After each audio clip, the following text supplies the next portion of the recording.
Okay, guys, so I don't even need to make an introduction for the guy we're with right now. Buddy Valastro, the cake boss. We're here at Buddy V's Restaurante. Did you say ristorante or restaurante? Ristorante. Ristorante. Yeah. Okay, you gotta love that. First of all, if you want to call a restaurant, call a restaurant. no, ristorante. That's what I want to Ristorante. do. I love it. All right, everybody needs to know, first of all, how you're doing. I've never seen an accident like this with your hand. I mean, how are you feeling? I actually, thank God, feel a lot better. I was really scared. Initially when it happened, I was bandaged up, and then as I healed, my middle finger was crooked, and now the doctor did another surgery about a month ago. She released my tendons and my knuckles. I can make a full fist. I could squeeze. Here, let me shake your hand. I got my grip that's pretty back, good. right? That's pretty good grip. So I'm able to use a knife now and stuff. So it's back to training. I mean, I feel like I have more anxiety about this than you do. I mean, you're an artist. You need your hands to do what you do, and to have a pin setter go through your hand. I mean, were you having heart failure? Did you think this was all over? Listen, I got to be honest with you. When I was driving to the hospital, I mean, look, when it initially happened, it was fight or flight, right?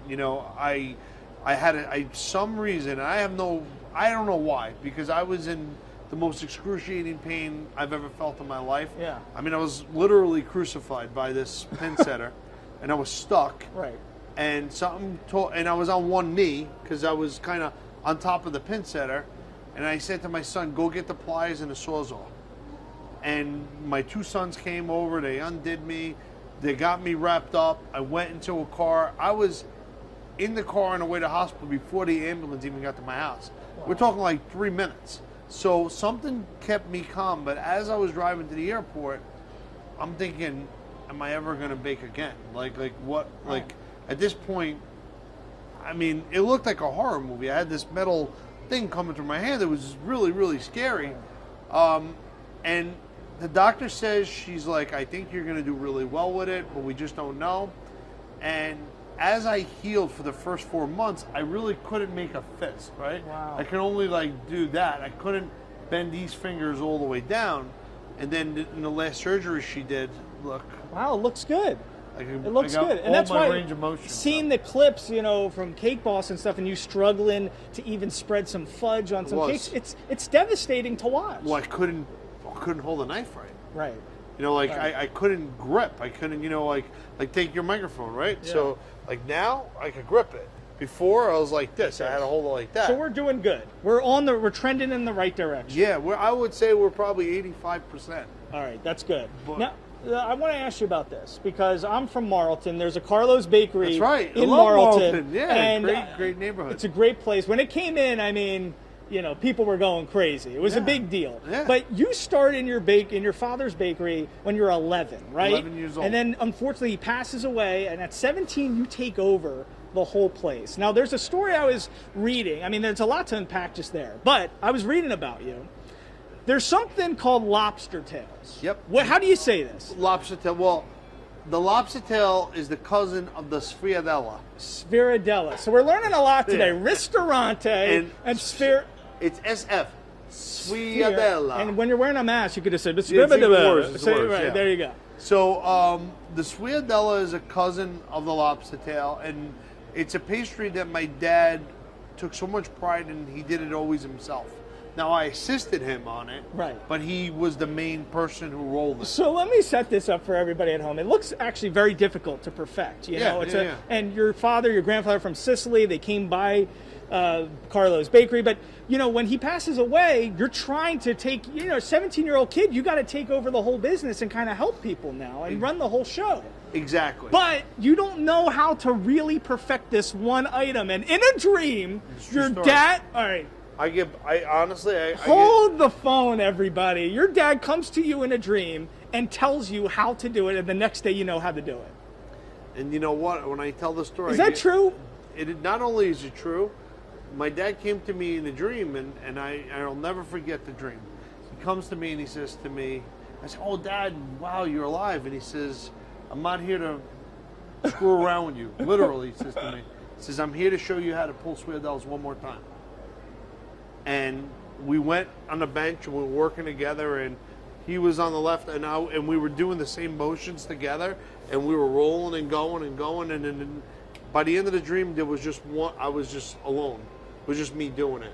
And the next day, I went in and I was able to do it. You're touched by God. I don't know. I've never heard anything like this in my entire life. It's true story. That's amazing. True story. And now, all these years later, fast forward, we got Carlo's Bakery all around the country. We got Buddy V's Ristorante here. We got Pizza Cake. Your dad what would your dad say to you right now? Just how proud would he be? My dad would be so proud of what we did. And it's not only me, it's my whole family. You know, my sisters, my brother-in-laws, my wife, my kids. You know, we're in it. And you know, it's my employees are family. Right. You know, these guys have been with me. I mean, I couldn't do Buddy V's without the team that's here. They're amazing. And they've been here from day one. And I'm not here every day. You know, people will come in the first time, and I told them, day one, I said, look, I'm going to bring them through the door the first time, but depending on how you cook and how the service and the experience you give them is going to keep them coming back.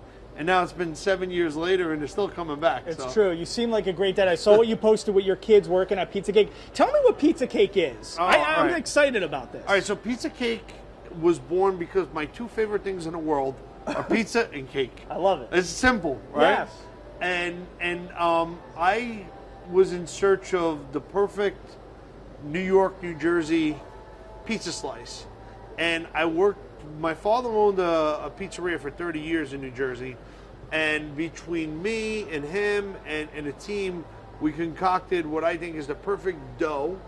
And it's, you know, pizza's a marriage of the right dough. Right.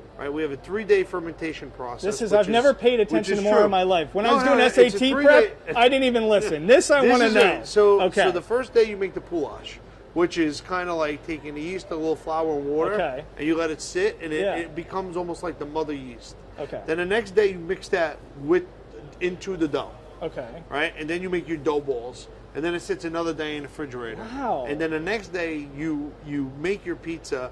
And it's a melody of how thick the dough should be, how hot the oven should be, how much sauce to cheese, because if you put too much cheese, then the dough gets soggy.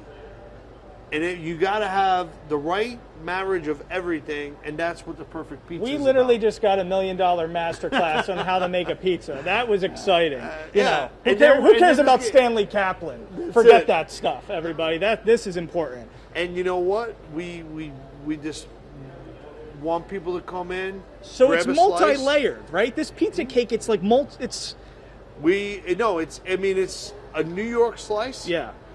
And we do slices of cake as well. Okay. Gotcha. So it's cake and pizza. Okay. Coming now together. We do make a pizza cake too. That's what I heard. Which is like a lasagna pizza. Right, that's what I heard. We make that too because the name of pizza cake, when you think of pizza cake. All right. So we do that too. I'm not crazy. No, we do that too, which is good. But it's not traditional. It's not traditional. I want people to come in and be able to get, pepperoni slice or boss slice. Okay. So we do a lot of good stuff there.